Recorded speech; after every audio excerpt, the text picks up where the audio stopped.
The story starts with the narrator approaching this house. Who is he? We don't know. All we know is that he's on his way to meet his friend Roderick. They were childhood friends, but they stopped talking.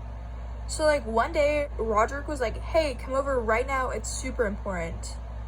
Would there be compunction of going to visit this friend? Literally no clue.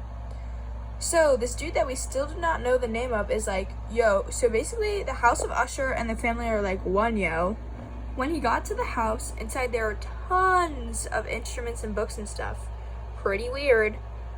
When he was with his old bestie, who looks like an inveterate hard drug user, they were talking, and all of a sudden his twin sister named Madeline or something just strolls through the room.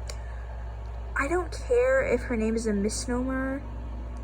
She does so without noticing the narrator, which makes him afraid. What a wastrel of a person. But to be honest, maybe she's just really callous. Oh, also apparently she's dying, and no doctor can tell the Usher family what Madeline is dying from. Anyways, now back to the narrator and his old bestie. So while the narrator stays with the Ushers, he tries to cheer Roderick up. But then Roderick is all like, hey, the plants and objects and the house are not inanimate objects. It's alive or something. So Roderick's bestie is what the heck, Roderick? And he's maybe he's just going cray cray. Or maybe there's some clairvoyant being in the house. But boom! Then the twin sister dies.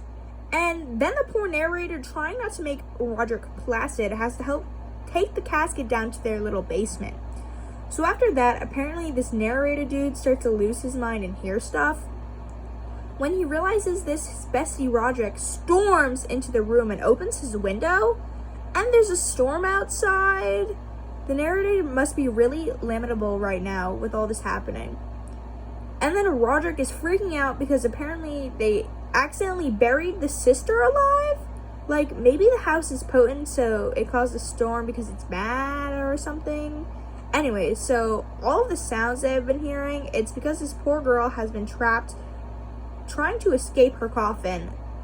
As Roderick says this crazy stuff, Madeline bursts through the door and is like, hey y'all, but not really. She's just covered in blood. So then she falls on her brother and they both die. So of course, Mr. Narrator is getting his butt out of there immediately.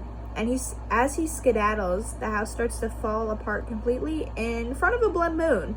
Yeah, crazy.